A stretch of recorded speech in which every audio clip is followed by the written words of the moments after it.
குழம்பு கொதிக்குதுங்க, எடுத்து பார்த்துக்கலாம்.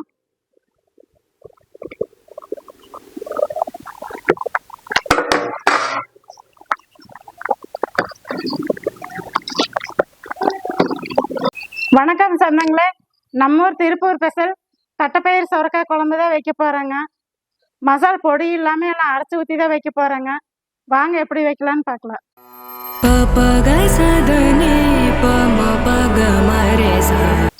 தட்டைப்பயிறு 150 கிராம் எடுத்துருக்குறேங்க. கழுவி அடுப்பில் வேக வச்சுக்கலாங்க. போட்டுக்கலாங்க. தண்ணி 1.5 டம்ளர் ஊற்றிக்கலாங்க. சின்ன ஸ்பூனில் மஞ்சத்தூள் 1 ஸ்பூன் போட்டுக்கலாங்க. தக்காளி 2 வாழை கட் பண்ணி வச்சிருக்கிற போட்டுக்கலாங்க. மூடி வச்சுக்கலாங்க. 3 விசில் விட்டு எடுத்துக்கலாங்க.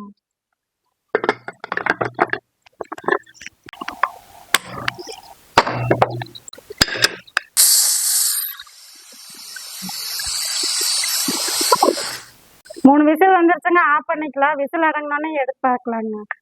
விசில் அடங்கிருச்சுங்க, எடுத்து பார்க்கலாங்க.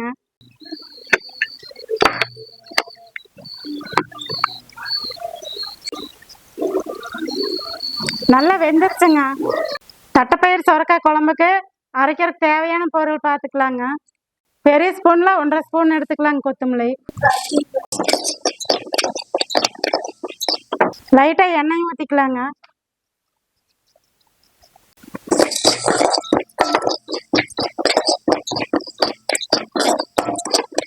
மல்லி நல்லா செவந்து வர வரைக்கும் வறுத்துக்கலாங்க.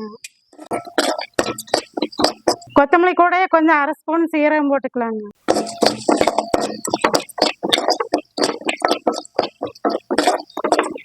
கொஞ்சமா குருமிளகு போட்டுக்கலாங்க.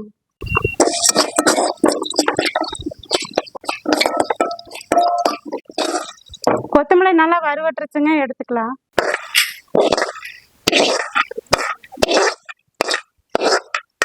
கடலைப்பருப்பு சின்ன ஸ்பூன்ல 1 ஸ்பூன் போட்டுக்கலாங்க. லைட்டா எண்ணெய் ஊற்றிக்கலாங்க.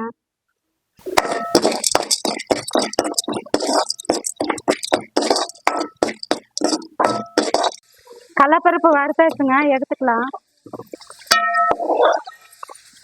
அந்த மணத்துக்காக கொஞ்சம் 1 ஸ்பூன் போட்டிங்கன்னா போதும்.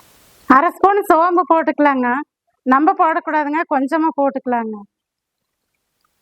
மிளகா வறுத்துக்கலாங்க. கொஞ்சம் எண்ணெய் ஊற்றிக்கலாங்க.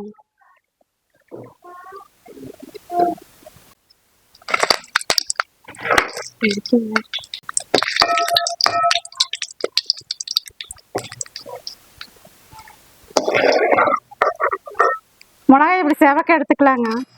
வெங்காயம் 1 கட்டி போட்டுக்கலாங்க.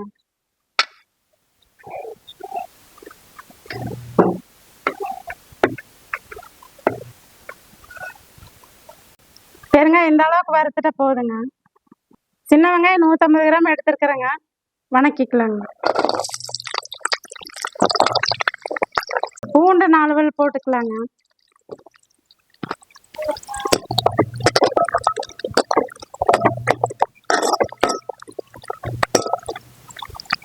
கருவேப்பிலை போட்டுக்கலாங்க கொஞ்சம்.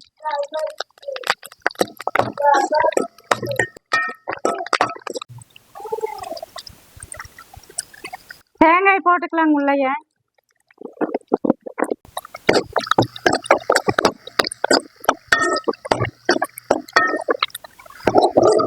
வெங்காயம் வணங்கிருச்சுங்க.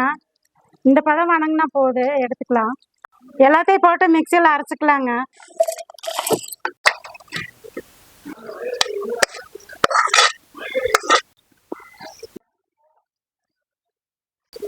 நம்ம பருவர்னு வேண்டாங்க, இந்த பதத்துக்கு அரைச்சா போது. பருவர்னு தான் அரைச்சிருக்கிறேங்க. அடுப்பு பற்ற வச்சு தாளிச்சுக்கலாங்க.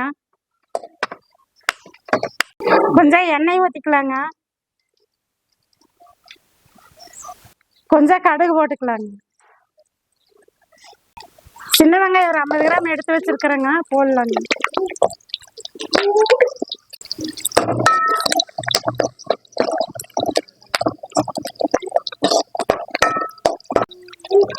சின்ன வெங்காயம் இந்த மாதிரி மொட்டை மொட்டை தொளிச்சு போட்டுக்கலாங்க. அப்போதான் குழம்புக்கு நல்லா இருக்குங்க. எடுத்து சாப்பிடும்போது நல்லா இருக்கு. சின்ன வெங்காயம் கண்ணாடி பதம் வந்தால் போதுங்க.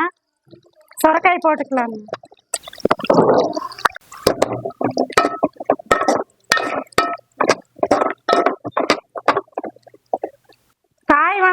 லைட்டா உப்பு போட்டுக்கலாங்க.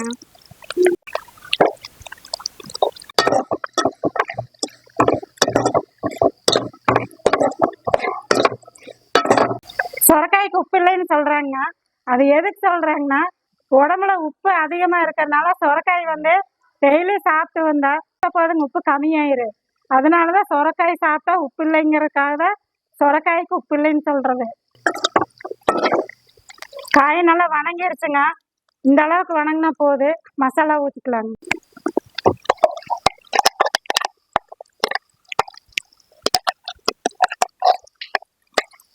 ஜாரில் இருக்கிறத கொஞ்சம் அலசி ஊற்றிக்கலாங்க.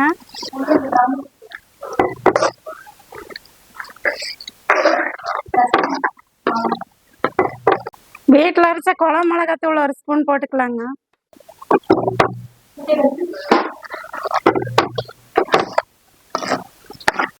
கொஞ்ச நேரம் மூடி வச்சுக்கலாங்க.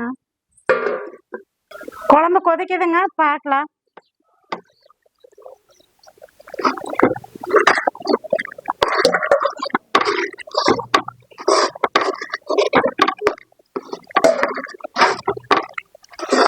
தட்டைப்பயிர் தண்ணி ஊற்றி இருக்கிறேங்க.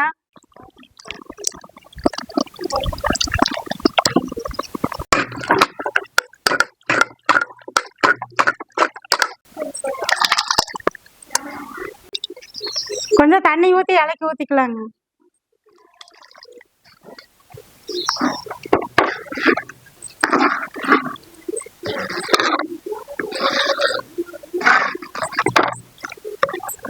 நெல்லிக்காய் சைஸ் போட்டு புளி கரைச்சி வச்சிருக்கிறேங்க, ஊற்றிக்கலாங்க.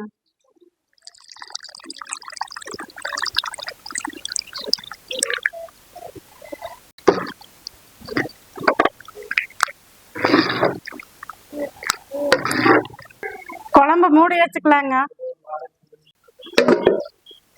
குழம்பு கொதிக்குதுங்க, எடுத்து பார்த்துக்கலாம்.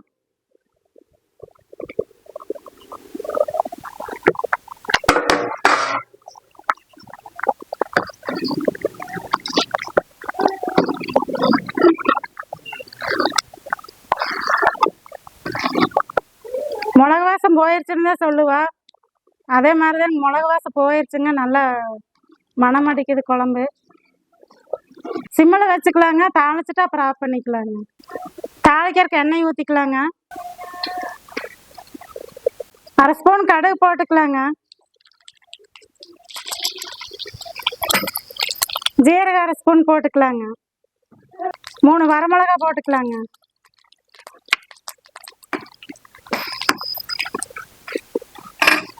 கொஞ்சம் கருவேப்பிலை போட்டுக்கலாங்க. தக்காளி 1 வடை அரிஞ்சு வச்சிருக்கிறேங்க, போட்டுக்கலாங்க.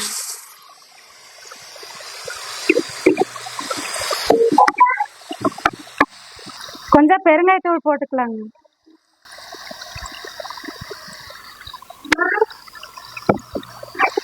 தட்டைப்பயிர் வாயும்பாங்க, அதனால பெருங்காயத்தூள் கொஞ்சம் போட்டுக்கலாங்க. அதிகமாகவே போட்டுக்கலாங்க. வாயுவான பொருட்களை போட்டுக்கலாங்க. தக்காளி நல்லா வணங்கிருச்சுங்க, எடுத்து குழம்புக்குள்ள போட்டுக்கலாங்க.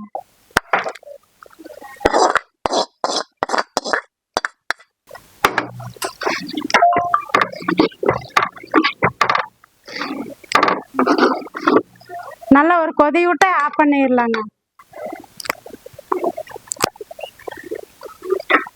கடைசியாக கருவேப்பிலை கொத்தமல்லி போட்டுக்கலாங்க. அடுப்பு ஆஃப் பண்ணிடலாங்க.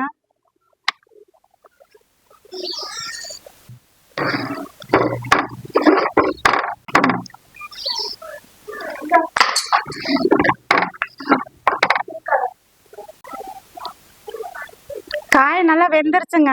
சொரக்காய் சொந்தங்களா தட்டைப்பயிர் சொரக்காய் குழம்பு செஞ்சாச்சுங்க. நீங்களும் இதே மாதிரி செஞ்சு சாப்பிட்டு பாருங்க. சாப்பிட்டு பார்த்துட்டு கமெண்ட் பண்ணுங்க, ஷேர் பண்ணுங்க, சப்ஸ்கிரைப் பண்ணுங்க. அப்புறம் சொந்தங்களோட இருக்க, சொந்தங்களோட சேர. இது உங்கள் சாவித்திரி கிச்சனுங்க.